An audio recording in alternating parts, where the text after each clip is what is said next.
অপরাধ এমনই একটা ঘুণপোকা যা সমাজের উঁচুতলা থেকে নিচুতলার মানুষ অব্দি বিস্তীর্ণভাবে ছড়িয়ে নষ্ট করে দেয় পুরো সমাজের সিস্টেমকে।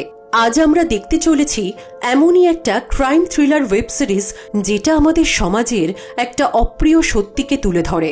সিরিজটির শুরু থেকে শেষ অব্দি টান টান রহস্য। প্রথম থেকে শেষ অব্দি মন দিয়ে না শুনলে কিছুই কিন্তু বোঝা যাবে না। হ্যালো ফ্রেন্ডস, দিস ইজ ঋতু। ফিল্মিট চ্যানেলে তোমাদের সবাইকে জানাই ওয়ার্ম ওয়েলকাম।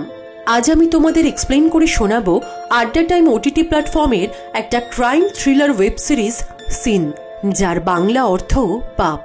ফিল্মিট চ্যানেলের নতুন সদস্য হয়ে থাকলে সাবস্ক্রাইব বাটন প্রেস করে আর বেল নোটিফিকেশন অন করে রেখো, যাতে আমার আনা মুভি এক্সপ্লেনেশনের ভিডিওর নোটিফিকেশন সবার আগে তোমাদের কাছে পৌঁছে যায়। চলো তাহলে শুরু করা যাক explanation of scene, whisper of guilt. শুরুতেই আমরা দেখি রুমির কাছে একটা মেয়ের ফোন আসে। সেই মেয়েটি রুমিকে বলে যে সে রুমিকে কিছু জানাতে চায়, কিন্তু তার হাতে বেশি সময় নেই। রুমি তাড়াহুড়ো করে মেয়েটির বলে দেওয়া জায়গাতে পৌঁছলেও মেয়েটিকে সেখানে খুঁজে পায় না, বরং সেখানে একটা ভাঙাচোরা ওল্ড মডেলের ফোন খুঁজে পায়।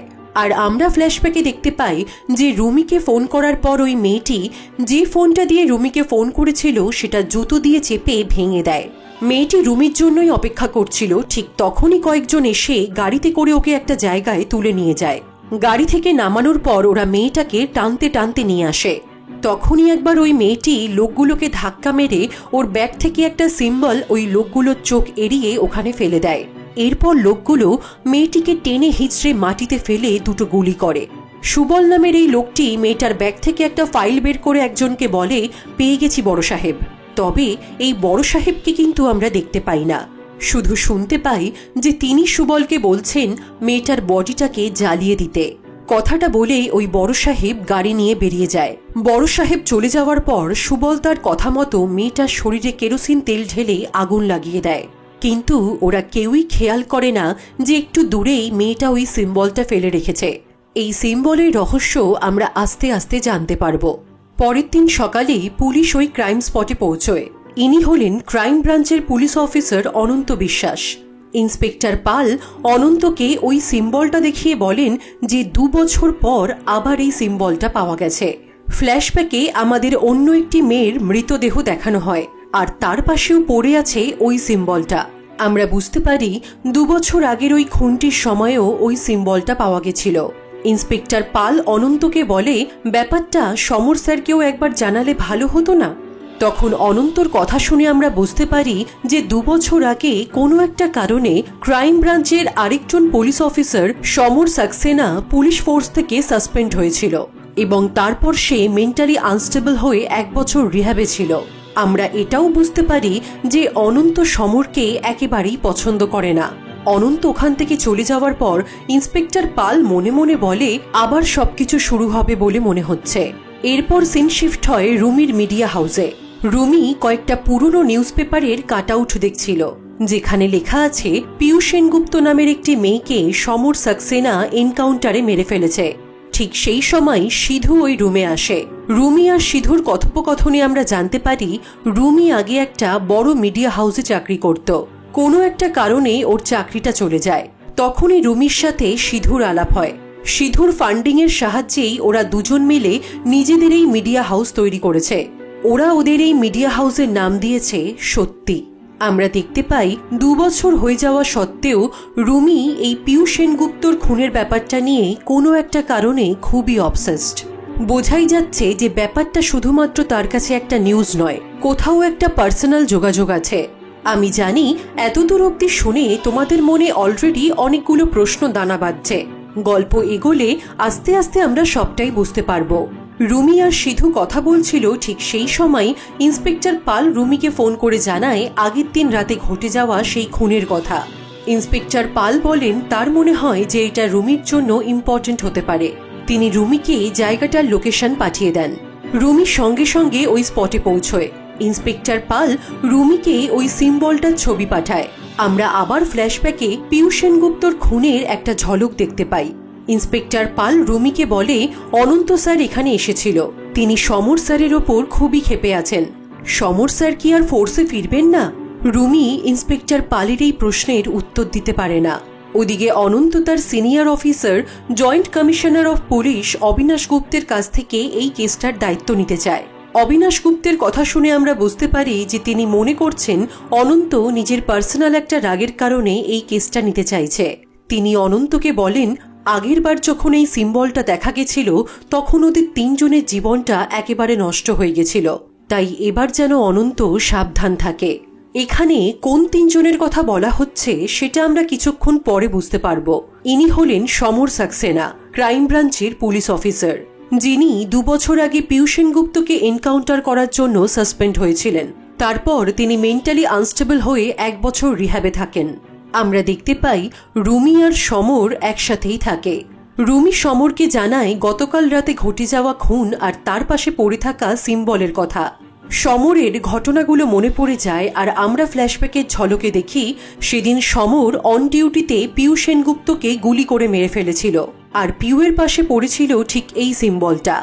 এই ছেলেটির নাম রিজু, অনন্তর ভাই। পীয়ূষ সেনগুপ্ত ওর গার্লফ্রেন্ড ছিল। পিউ ওর চোখের সামনে খুন হওয়ার পর থেকে রিজু মারাত্মক ডিপ্রেশনে চলে যায়, আর সেই কারণেই অনন্ত আর সমরের অনেক বছরের বন্ধুত্বটাও নষ্ট হয়ে গেছিল। আমরা দেখি ওই বড় সাহেব সুবলকে বলছেন যে মেয়েটাকে পোড়াবার আগে হাত থেকে আংটিটা কেন খুলে নেয়নি। সুবল বড় সাহেবকে বলে আংটিটার কথা তাদের একদম মনে ছিল না। সুবলের পাশের ছেলেটিও আংটিটা খেয়াল করেনি বলায় বড় সাহেব সঙ্গে সঙ্গে ছেলেটিকে গুলি করে মেরে ফেলে, আর সুবলকে তিনি বলেন আংটিটা তার যে কোনো মূল্যে ফেরত চাই, যেভাবেই হোক। এরপর ফ্ল্যাশব্যাকে আমাদের 2 বছর আগের একটা সিন দেখানো হয়। 2 বছর আগে রুমি একটা ড্রাগ র্যাকেটের ইনফরমেশন কালেক্ট করতে গিয়ে একটা জায়গার সন্ধান পেয়েছিল। রুমি লুকিয়ে লুকিয়ে সেখানে দেখেছিল 2 জন লোক কিছু একটা করছে। তখনই রুমির পায়ে লেগে একটা জিনিস পড়ে গিয়ে শব্দ হতে ভেতরের লোকগুলো বাইরে বেরিয়ে আসে, আর সেই সময় একটা মেয়ে এসে রুমিকে ওখান থেকে সরিয়ে দিয়ে ওই লোকগুলোকে বলে, এখানে আমি আছি, তোমরা ভেতরে যাও, আমি এক্ষুনি ভেতরে যাচ্ছি। মেয়েটি এই কথা বলার সাথে সাথেই লোকটা ভেতরে চলে যায়। আমরা দেখতে পাই এই মেয়েটি সে যে রুমিকে সেদিন ফোন করে কিছু বলতে চেয়েছিল, এবং যে মেয়েটা আগের দিন রাতেই খুন হয়েছে। লোকটা ভেতরে চলে যাওয়ার পর মেয়েটি রুমিকে ওখানে চুপচাপ দাঁড়িয়ে থাকতে বলে। মেয়েটি ভেতরে গেলে ওই লোক দুটো মেয়েটাকে 3টে প্যাকেট দেয়, আর প্যাকেটগুলো দেওয়ার সময় মুখে বলে ঋতু, সমুদ্র আর বান। রুমি বাইরে থেকে সবটাই লক্ষ্য করে, কিন্তু ওদের এই কোড ল্যাঙ্গুয়েজগুলো রুমি বুঝতে পারে না। এরপর ওই মেয়েটি রুমিকে গাড়িতে লিফট দেয়। রুমি বুঝতে পারে না যে মেয়েটা ওদের দলের লোক হওয়া সত্ত্বেও ওকে বাঁচালো কেন। মেয়েটা রুমিকে এসব কিছু থেকে দূরে থাকতে বলে। কথা বলতে বলতেই রুমি খেয়াল করে যে মেয়েটা আঙুলে অনেক দামি এবং বিরল একটা পাথরের আংটি পরে আছে। পাথরটার নাম পেনাইট। রুমি মেয়েটিকে সেই ব্যাপারে জিজ্ঞেস করতেই মেয়েটি রুমিকে গাড়ি থেকে নেমে যেতে বলে। রুমি গাড়ি থেকে নেমে যাওয়ার আগে নিজের কার্ডটা ওই মেয়েটাকে দিয়ে বলে দরকার পড়লে তার সাথে যোগাযোগ করতে। সিন শিফট হয় বর্তমানে। আমরা দেখতে পাই 2 জন লোক সুবলকে 3টে প্যাকেট দিয়ে বলছে বসু, গ্রহ, নেত্র। আসলে এগুলো ওদের কোড ল্যাঙ্গুয়েজ। ওরা চলে যাওয়ার পর সুবল একজনকে ফোন করে বলে আংটিটা পাওয়ার প্রোগ্রেস কতদূর এগোলো। আংটিটা না পেলে বড় সাহেব সুবলকে শেষ করে দেবে। এদিকে সমর ওই মেয়েটার খুনের কথা আর সিম্বলের কথাটা শোনার পরেও ভীষণভাবে চেষ্টা করে সবকিছু ইগনোর করার। রুমি বারবার সমরকে ওই ঘটনার গুরুত্বটা বোঝাতে চায়, কিন্তু সমর কিছুতেই সেটা বুঝতে চায় না। আসলে সমর এখনো মানসিকভাবে পুরোপুরি স্টেবল নয়। 2 বছর আগে ঘটে যাওয়া ঘটনা সমর সাক্সেনার মতো একজন উঁচুদরের পুলিশ অফিসারকে একেবারে ভেঙে দিয়েছে। চাকরি থেকে তার সাসপেনশনের মেয়াদ অনেকদিন আগেই শেষ হয়ে গেছে, তবুও সমর পুলিশ ফোর্সে জয়েন করার সাহস পাচ্ছে না। সবকিছু থেকে সে পালিয়ে বেড়াতে চায়। 2 বছর আগে তার হাতে পীয়ূষ সেনগুপ্তর খুন হয়, আর তার জন্যই সমরের একমাত্র বন্ধু অনন্তর সাথে তার সম্পর্কটা নষ্ট হয়ে যায়। সমরের মনে হয় যে তার জন্যই রিজু নিজের জীবনের স্বাভাবিক ছন্দ হারিয়ে সিভিয়ার ডিপ্রেশনের পেশেন্ট হয়ে গেছে। এই ঘটনাটার জন্যই রুমির ওই বড় মিডিয়া হাউস থেকে চাকরি চলে যায়, কারণ রুমি সমরেরই প্রেমিকা। রুমি বারবার সমরকে নর্মাল লাইফে ফিরে আসার জন্য ফোর্স করতে থাকে, যাতে ও আবার পুলিশ ফোর্সে জয়েন করে, কিন্তু সমর কিছুতেই নিজের আত্মবিশ্বাস ফিরে পায় না।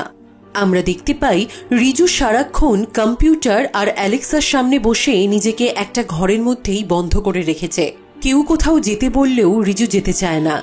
জীবনের সব স্বাভাবিক ছন্দ হারিয়ে গেছে রিজুর জীবন থেকে। অনন্ত যতবার রিজুর এই অবস্থা দেখে ততই সে সমরের ওপর প্রচণ্ড ক্ষিপ্ত হয়ে ওঠে। প্রতি মুহূর্তে নিজের ভাইকে এভাবে কষ্ট পেতে দেখে অনন্তর বুকে আগুন জ্বলতে থাকে। অনন্ত চায় সমরকে একেবারে শেষ করে দিতে, তাহলে হয়তো রিজু শান্তি পাবে। অনন্ত স্ত্রী সীমা অনন্তকে বোঝাবার চেষ্টা করে আবার এইসব কেসের মধ্যে অনন্ত না ঢোকাই উচিত ছিল, কিন্তু অনন্ত কারোর কথাই শুনতে চায় না। সমরকে শাস্তি দেওয়াটাই এখন অনন্তর জীবনের প্রধান উদ্দেশ্য। সমর প্রত্যেক দিন নিজের সাথেই মানসিক যুদ্ধ করে চলেছে। সে ভীষণভাবে চায় আবার তার ভালোবাসার জায়গাটায় ফিরে যেতে, আবার পুলিশ ফোর্সে জয়েন করতে, কিন্তু তার ভেঙে যাওয়া আত্মবিশ্বাস কিছুতেই তাকে সোজা হয়ে দাঁড়াতে দেয় না। ক্রমাগত তার মধ্যে নানা রকম মানসিক দোটানা চলতে থাকে। রুমি একটা ক্যাফেতে ওর মায়ের সাথে দেখা করে। ওদের কথোপকথনে আমরা জানতে পারি যে রুমি তার মায়ের বাড়িতে যায় না। 7 বছর হয়ে গেছে রুমির বাবা মারা গেছে। রুমির মা এখন অন্য একজনের সাথে থাকে। সেই লোকটিকে রুমি একেবারেই পছন্দ করে না। বাড়িতে ফেরার পর রুমি সমরকে বলে, তুমি হাল ছেড়ে দিলেও আমি এই সিম্বলের শেষ থেকে ছাড়ব। তখন রুমির পেছন থেকে সমর বলে ওঠে যে এখন থেকে সেও এটার শেষ থেকে ছাড়বে। পেছন ফিরে রুমি দেখে সমর তার পুলিশের ইউনিফর্মটা হাতে নিয়ে দাঁড়িয়ে আছে। অর্থাৎ নানা রকম মানসিক দোটানা কাটিয়ে ফাইনালি সমর রাজি হয়েছে আবার পুলিশ ফোর্সে জয়েন করতে। সমর রুমিকে জানায় যে তিনি joint commissioner of police Abinash গুপ্তকে ফোন করে সবটা জানিয়েছেন। সমরের এই সিদ্ধান্তে রুমি ভীষণই খুশি হয়। কিছুক্ষণ পর সমরের কাছে এই কেসের ডিটেল হিসেবে ওই মেয়েটার মৃতদেহ এবং ক্রাইম স্পটে পাওয়া সমস্ত এভিডেন্সের ছবি আসে। এভিডেন্সের ফটোগুলো দেখতে দেখতে রুমির চোখ পড়ে ওই আংটিটার দিকে, যেটা ও 2 বছর আগে ওই মেয়েটার হাতে দেখেছিল। রুমির মনে হয় 2 বছর আগে ওর যে মেয়েটার সাথে দেখা হয়েছিল, যে মেয়েটা ওকে ফোন করে ডেকেছিল, সেই মেয়েটাই আগের দিন খুন হয়েছে। কারণ ওই পাথরটা ভীষণই রেয়ারেস্ট, যে কোনো মানুষের কাছে ওটা থাকা কখনোই সম্ভব নয়। রুমির মনে হয় যে মেয়েটা রুমিকে নিশ্চয়ই কিছু বলতে চেয়েছিল, সেই কারণেই তাকে মারা যেতে হয়। ফ্ল্যাশব্যাকে একটা সিনে আমরা দেখতে পাই ওই মেয়েটি একটা হোটেল রুমে উদাস মুখ করে দাঁড়িয়ে আছে। ঠিক সেই সময় ওই হোটেলের রুমে ঢোকে বড় সাহেব। সেদিনই বড় সাহেব ওই মেয়েটিকে পেনাইট পাথরের ওই আংটিটা গিফট করেছিল। মেয়েটি বড় সাহেবকে জিজ্ঞেস করেছিল যে তিনি অন্য মেয়েদেরও এই রকম উপহার দেন কিনা। তখন বড় সাহেব ওই মেয়েটিকে পেনাইট পাথরের বিলটা দেখান, যেটা দেখে মেয়েটা রীতিমতো অবাক হয়ে যায়। বড় সাহেব ওই মেয়েটিকে বলেন যে সেই হলো তার কাছে সবথেকে স্পেশাল, এই বিরল এবং বহুমূল্য পাথরটি যাকে তাকে গিফট করা যায় না। এটা বলেই তিনি মেয়েটিকে জড়িয়ে ধরেন। মেয়েটির মুখের এক্সপ্রেশন দেখে আমরা বুঝতে পারি যে কোনো একটা কারণে ইচ্ছা না থাকা সত্ত্বেও সে বড় সাহেবের শয্যা সঙ্গিনী হতে বাধ্য হচ্ছে। সিন শিফট হয় বর্তমানে। আমরা দেখতে পাই কোনো একজন কারাপ্টেড পুলিশ অফিসার এভিডেন্স রুমে ঢুকে মেয়েটির হাতে থাকা ওই পেনাইট পাথরের আংটিটা চুরি করে। অনন্ত জানতে পারে যে আজ থেকে সমর আবার পুলিশ ফোর্সে জয়েন করছে। সমরের ওপর অনন্তর রাগটা দ্বিগুণভাবে বেড়ে যায়। সে সোজা সমরের কেবিনে গিয়ে তার নেমপ্লেটটা নিয়ে এসে কেরোসিন তেল ঢেলে সেটা জ্বালিয়ে দেয়। ঠিক তখনই আবার সমর সাক্সেনা তার পুরনো ইউনিফর্মে ক্রাইম ব্রাঞ্চ অফিসে ঢোকে। অবিনাশ গুপ্ত অনন্তর এই ব্যবহারে প্রচণ্ড অফেন্ডেড হন। তিনি সমর আর অনন্তকে বলেন যে তিনি এক্সপেক্ট করবেন তারা দুজন নিজেদের পার্সোনাল প্রবলেম ভুলে গিয়ে এই কেসটার দিকে মন দেবে। অনন্ত আর সমর তাদের জুনিয়র ইন্সপেক্টরদের নিয়ে একসাথে ক্রাইম স্পটটা ভিজিট করে। সেখানে গিয়ে ওরা গাড়ির টায়ার মার্কটা দেখে একটা ধারণায় পৌঁছায় যে কিভাবে মেয়েটিকে খুন করা হয়ে থাকতে পারে। অনন্তর মনে হয় ওই ধরনের পোশাক কোনো সাধারণ মেয়ের গায়ে থাকে না এবং মেয়েটির হাতের আংটিটাও ভীষণই রেয়ারেস্ট। সে মনে করছে যে মেয়েটি কোনো সেক্স র্যাকেটের সাথে জড়িত ছিল। ক্রাইম ব্রাঞ্চের একজন আর্টিস্টকে দিয়ে রুমির ডেসক্রিপশন অনুযায়ী ওই মেয়েটির একটা ছবি আঁকানো হয়। ক্রাইম ব্রাঞ্চের অফিস থেকে বেরিয়ে রুমি আন্ডারওয়ার্ল্ডের একটা ছেলে খারিফের কাছে ওই মেয়েটার ছবি দিয়ে সব ইনফরমেশন জানতে চায়। যে কনস্টেবলরা এভিডেন্স রুমের দায়িত্বে ছিল তারা এভিডেন্সগুলো আবার চেক করতে গিয়ে দেখে যে পেনাইট পাথরটা চুরি হয়ে গেছে। রুমি সেদিন রাস্তা থেকে যে ফোনটা কুড়িয়ে পেয়েছিল, ওরা সেই ফোনটা চেক করে দেখতে পায় যে ওই নাম্বারটা থেকে শুধু 2 বারই কল গেছে, তাও শুধু রুমির নাম্বারেই। ওই নাম্বারটা থেকে রুমিকে ছাড়া আর কাউকেই ফোন করা হয়নি। সমর বুঝতে পারে যে তার মানে ওই মেয়েটা সত্যিই রুমিকে কোনো ইম্পর্টেন্ট একটা তথ্য দিতে চেয়েছিল, সেই কারণেই ও নতুন সিম নিয়েছিল। যেহেতু অনন্ত সন্দেহ হয়েছে যে ওই মেয়েটি সেক্স র্যাকেটের সাথে যুক্ত আছে, তাই অনন্ত আর ইন্সপেক্টর বিমল একটা প্রস কোয়ার্টারে গিয়ে সোনালী নামের একটি মেয়ের কাছে ওই মেয়েটার ছবি আর সিম্বলটা দেখিয়ে সে কিছু জানে কিনা সেটা জানতে চায়। কিন্তু ওই মেয়েটার ছবি আর ওই সিম্বলটা দেখে সোনালী বলে যে সে এই ব্যাপারে কিছুই জানে না। অনন্ত ওর কাছ থেকে কথা বার করার চেষ্টা করলেও সোনালী কিছুই বলে না। রুমি খবর পায় যে তার মায়ের শরীরটা হঠাৎ করেই খুব খারাপ হয়েছে, সেই কারণে রুমি তার বাড়িতে যেতে বাধ্য হয়। সেই বাড়িতে আমরা রুমির মা এখন যার সাথে থাকেন তাকে দেখতে পাই। সমর তার চেনা একজন ইনফরমারের কাছে ওই মেয়েটার ছবি দিয়ে তার সব ইনফরমেশন জোগাড় করতে বলে। এরপর ফ্ল্যাশব্যাকে আমাদের 2 বছর আগে পিউ সেনগুপ্তর খুনের দিনটা দেখানো হয়। একটা ড্রাগ র্যাকেটের সন্ধান পেয়ে সমর আর অনন্ত ওই জায়গাটা রেড করেছিল। সেই সময় পিউ তার কজন বন্ধুকে নিয়ে ওখানে দাঁড়িয়েছিল। সমরের মনে হয় যে ওরা ড্রাগ র্যাকেটের সাথে যুক্ত। সেই সময় অবশ্য সমর জানত না যে সে রিজুর গার্লফ্রেন্ড। সমর পিউয়ের পেছনে ধাওয়া করে। পুলিশদের দেখেই পিউ এবং তার বন্ধুরাও ছুটতে শুরু করে। ওদেরকে ওইভাবে ছুটতে দেখে সমর নিশ্চিত হয়ে যায় যে ওরাই ড্রাগ র্যাকেটের সাথে যুক্ত। সমর পিউকে পালিয়ে যেতে বারণ করা সত্ত্বেও পিউ দৌড়ে পালাতে থাকে। তখনই সমর বাধ্য হয় পিউকে গুলি করতে, কিন্তু সমর হয়তো বুঝতে পারেনি যে ওর গুলিতে পিউ ওখানেই মারা যাবে। আমরা দেখতে পাই সেই সময় ওখানে রিজুও ছিল। গুলির শব্দ পেয়ে অনন্ত আর রিজুও ছুটে আসে। রিজু যখন দেখতে পায় যে মেয়েটি মারা গেছে সে তারই গার্লফ্রেন্ড পিউ, তখন রিজু আর নিজেকে ধরে রাখতে পারে না, কান্নায় ভেঙে পড়ে। এই ঘটনার সূত্রপাতেই ওদের 3 জনের জীবনটা নষ্ট হয়ে যায়। তবে এর পিছনে জড়িয়ে থাকা আসল রহস্যগুলো আমরা গল্পের শেষে জানতে পারবো। অনন্ত আর বিমল একজন ইনফরমারের কাছ থেকে জানতে পারে যে ওই মেয়েটা একটা হোটেলে অনেকগুলো মেয়েদেরকে নিয়ে আসত। ইনফরমারটি বলে যে মেয়েটা ভালো ছিল না।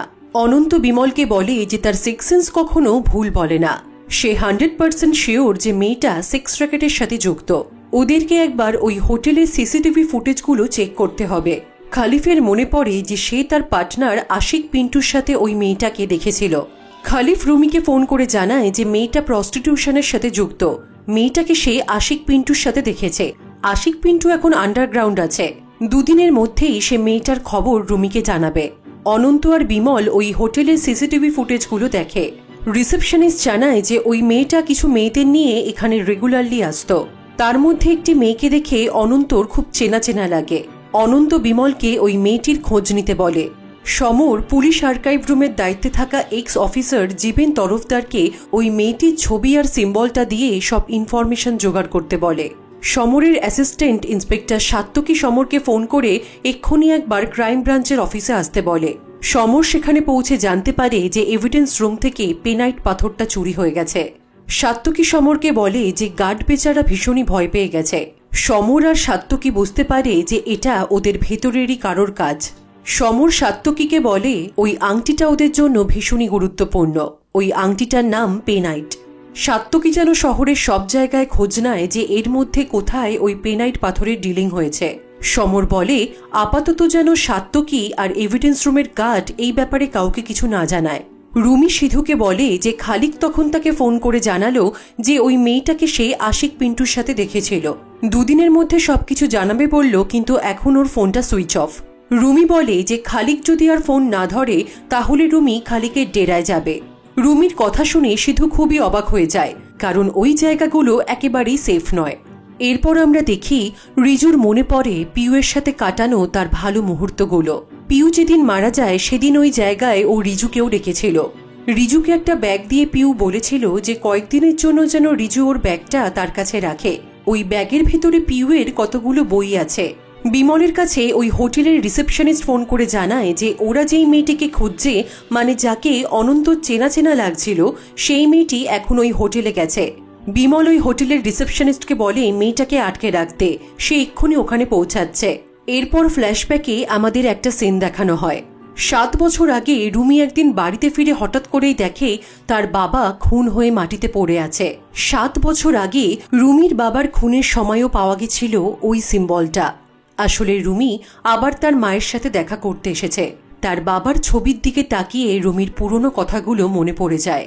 রুমি ওর মায়ের সাথে কথা বলছিল, ঠিক সেই সময় রুমির মা এখন যার সাথে থাকেন সেই ভদ্রলোক ঘরে চলে আসে। রুমিকে ওর মায়ের সাথে কথা বলতে দেখে লোকটি ইতস্তত বোধ করে ওখান থেকে চলে যায়। রুমির মা রুমিকে বোঝাবার চেষ্টা করে যে মানুষটা এখন অনেক ভালো হয়ে গেছে, ভালোবাসা মানুষকে বদলে দেয়। রুমির বাবা মারা যাওয়ার 7 বছর হয়ে গেছে, এখন রুমিরও এইসব ছেড়ে দেওয়া উচিত, তাহলে কাউকে ক্ষমা করাটা অনেক সহজ হয়ে যাবে আর রুমি নিজেও অনেক শান্তি পাবে। কিছুক্ষণ পর খালিক রুমির হোয়াটসঅ্যাপে একটা লোকেশন পাঠিয়ে সেখানে যেতে বলে। রুমি সেই লোকেশনে পৌঁছে দেখে যে খালিক খুন হয়ে গেছে।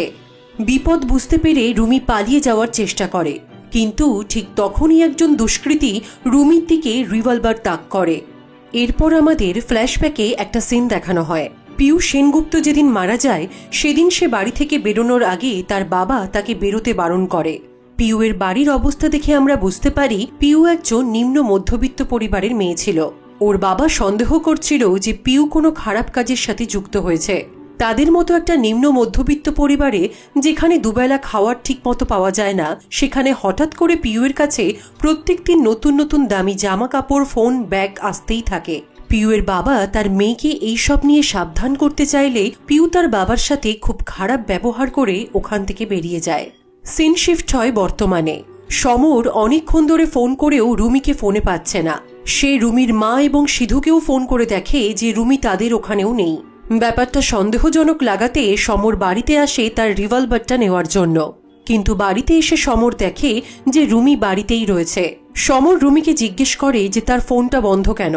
তখন রুমি তার সাথে কিছুক্ষণ আগে ঘটে যাওয়া ঘটনাটা সমরকে জানায়। যে লোকটি রুমির দিকে রিভলভার তাক করেছিল সে রুমিকে বলে, সামনে অনেক বড় খাদ, পিছিয়ে যান, না হলে লাশটাও খুঁজে পাওয়া যাবে না।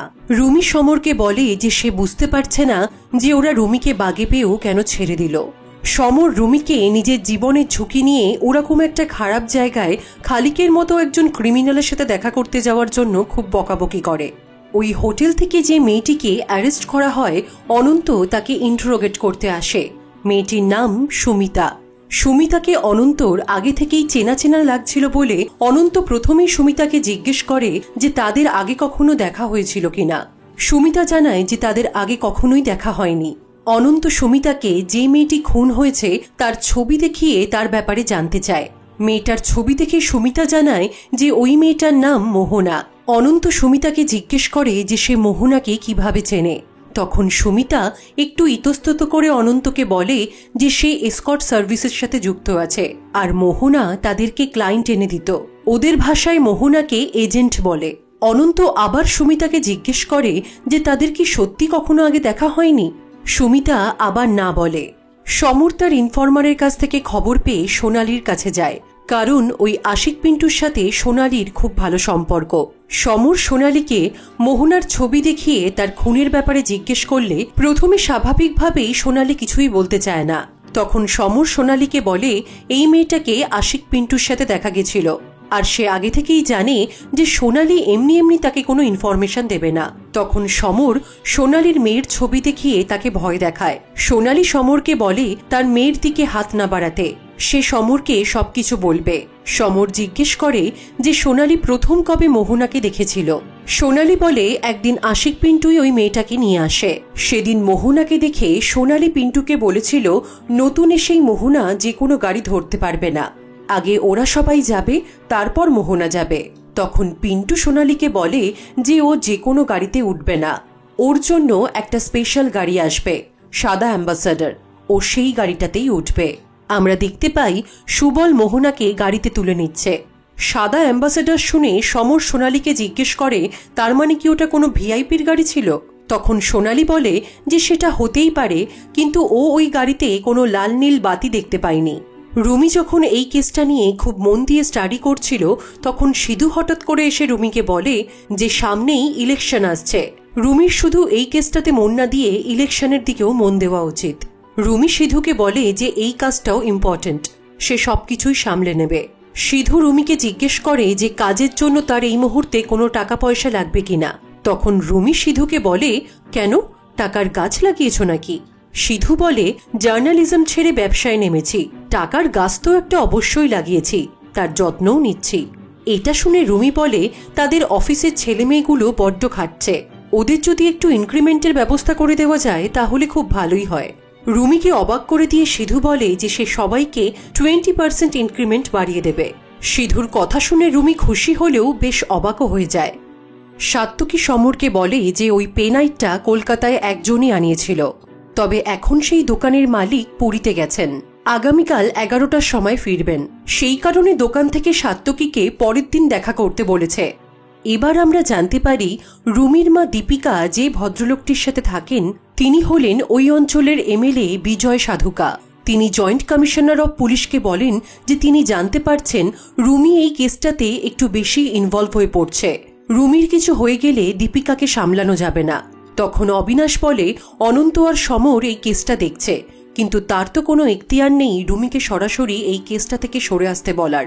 তখন বিজয় সাধুকা অবিনাশকে বলে আনঅফিসিয়াল ভাবে হলেও রুমিকে এসব থেকে দূরে রাখতে হবে, কারণ রুমি সেফ থাকাটা খুবই জরুরি।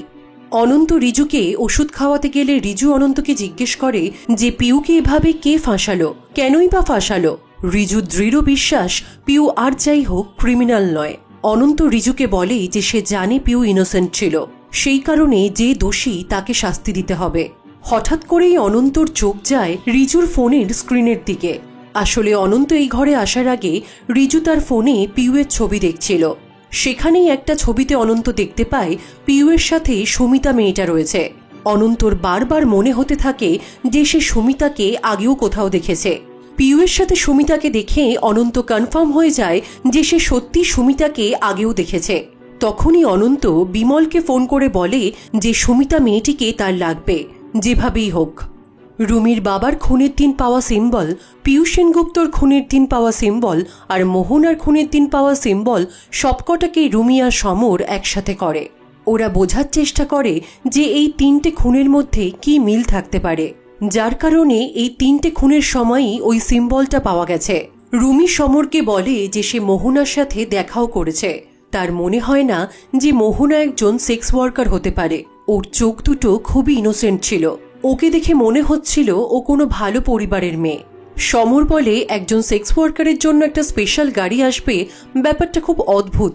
আশিক পিন্টুকে পাওয়া গেলে ওই স্পেশাল গাড়িটার ব্যাপারে জানা যেত। সমরের মনে হয় মোহনার গল্পটা জানতে পারলেই এই সিম্বলের রহস্যটাও জানা যাবে। সমর সোনালীকে ফোন করে জিজ্ঞেস করে যে মোহনা তাকে কখনো বলেছিল কিনা যে সে কোথায় থাকে। তখন সোনালী বলে যে মোহনা কারোর সাথেই খুব একটা কথা বলতো না, তবে একদিন ওদের ওখানে একটা পেয়ারাওয়ালা এসেছিল। পেয়ারাগুলো দেখে মোহনা বলেছিল যে ওদের ওখান থেকেই এগুলো আসে, ওখানে এগুলো অনেক সস্তা। আমরা সবাই জানি যে বারুইপুরের পেয়ারা বিখ্যাত। সোনালীর কথায় সমর বুঝে যায় যে মোহনার বাড়ি ছিল বারুইপুরে। সমর সোনালীকে বলে যে সে সোনালীকে যে কাজের দায়িত্বটা দিয়েছে সেটা যেন সোনালী ঠিকঠাকভাবে করে। সোনালী সমরের কথায় সম্মতি জানায়, তবে আমরা এখনো বুঝতে পারি না যে সমর সোনালীকে এখন কোন কাজের কথা বলল। অনন্ত বিমলকে ফোন করে বলে যে সুমিতাকে পাওয়াটা খুবই জরুরি। বিমল অনন্তকে বলে যে সে সব জায়গায় তন্ন তন্ন করে সুমিতাকে খুঁজছে, মেয়েটা যেন ভ্যানিশ হয়ে গেছে, কোথাও খুঁজে পাওয়া যাচ্ছে না। এরপরেই বিমল অন্য একজনকে ফোন করে বলে মেয়েটা আমার কাছেই আছে, বড় সাহেবকে বলে দাও। আমরা দেখি বিমল সুমিতাকে কিছু একটা খাইয়ে অজ্ঞান করে মুখে একটা টেপ বেঁধে গাড়িতে করে কোথাও একটা নিয়ে যাচ্ছে। সিন ওয়েব সিরিজের বাকি অংশ নিয়ে দেখা হচ্ছে পরবর্তী ভিডিওতে।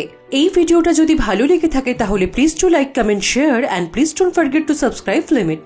দেখা হচ্ছে সিন ওয়েব সিরিজের শেষ পর্বের সাথে। ততক্ষণের জন্য বাই বাই।